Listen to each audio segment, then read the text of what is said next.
Yun guys, andito na tayo sa aking shop at meron tayong bagong customer. Yan po yung bago nating customer.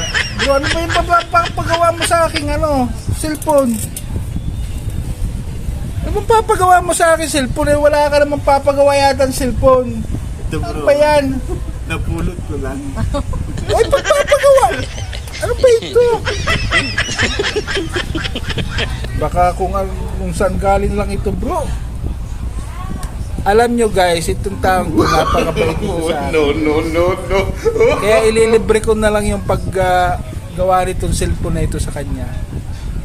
Abangan nyo guys para matapos na ito guys. What? 2 Bro, what are you talking later. about, man? 48 hours later. 8 hours later. The following Thursday. 5.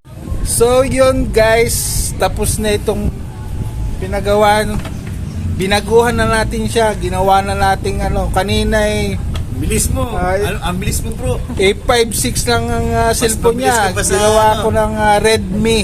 Mas mabilis ka pa sa kindat ng Redmi 10 ang binigay ko na sa kanya para sulit naman ang pagpapagawa niya sa atin. So yun guys, salamat sa suporta niyo guys.